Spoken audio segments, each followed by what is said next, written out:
Siku ya tarehe 30 mwezi Julai mwaka 2026, sote tumemsikia Samia Suluhu Hassan, mwenyekiti wa CCM, katika hotuba yake aliyoitoa alipokuwa akizungumza na viongozi wa vyama vya siasa Ikulu jijini Dar es Salaam.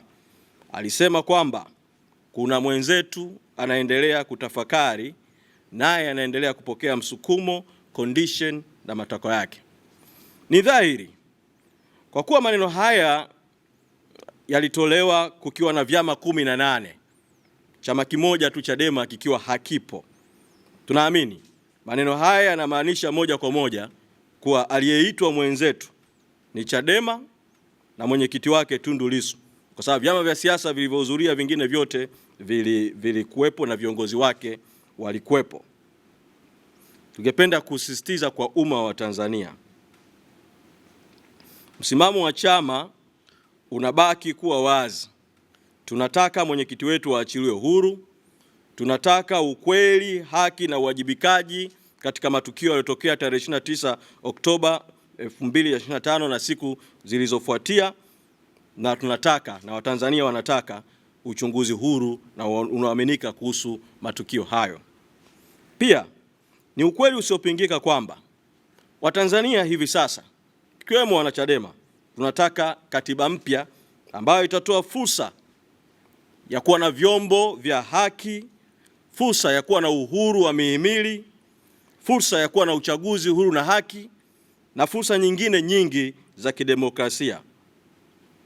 Hayo ni mambo ambayo sisi tunayasimamia na mengine ambayo tumeyatamka kwa nyakati mbalimbali kupitia maazimio ya kamati kuu ya chama mwezi Disemba 2025, mwezi Aprili na Mei 2026, mwezi Julai 2026.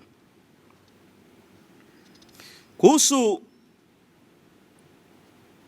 kauli ya Samia Suluhu Hassan, mwenyekiti wa CCM, juu ya kuunda tume ya maridhiano kuanza kazi ya kushughulikia masuala ya katiba, tunaiona kauli hii akiwa anaitoa huku chama kikuu cha siasa kikiwa hakipo. Anaitoa huku mwenyekiti wa chama kikuu cha siasa akiwa gerezani.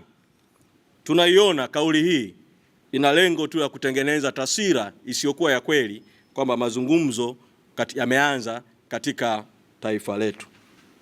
Hivyo sisi kama chama tunasisitiza kwamba mwenyekiti Lissu wala chama hatujawahi kuwa na makubaliano yoyote ya siri wala ya kificho. Misimamo yetu imekuwa hadharani muda wote, na misimamo hiyo imekuwa ikitolewa na vikao vya kamati kuu na maazimio yamekuwa yakitangazwa hadharani. Mwisho, Chadema tunaendelea kusisitiza msimamo wetu wa kutoa mwito kwa jumuiya za kimataifa, hususan Jumuiya ya Madola, Bunge la Congress la Marekani na vyombo vingine, Jumuiya ya Nchi za Ulaya, Umoja wa Kusini mwa Afrika SADC, Umoja wa Afrika AU na Umoja wa Mataifa UN, pamoja na taasisi zingine za kitaifa, kikanda na kimataifa, kuendelea na hatua mbalimbali zilizokusudiwa kuhakikisha Tanzania inazingatia utawala wa kidemokrasia sanjari na hitaji la kupata katiba mpya na uchunguzi huru na uwajibikaji na haki juu ya matukio ya tarehe 29 Oktoba na siku zilizofuatia.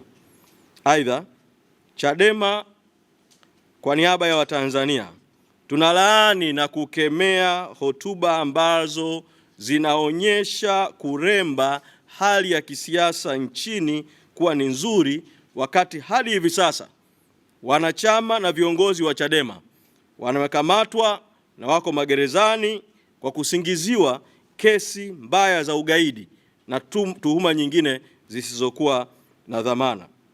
Huu ni udhalimu na ukatili katika nchi. Tunataka wanachama na viongozi wetu waliokamatwa na kuambikiziwa kesi za uongo waachiliwe haraka, kwa sababu uonevu huu unaendelea kupanda uchungu kwa Watanzania, chuki na visasi, hali ambayo ni hatari kwa mustakabali wa mbele na mbali wa nchi yetu. Tunaamini kesi hizi zinastahili kufutwa kwa sababu ni kesi za uonevu.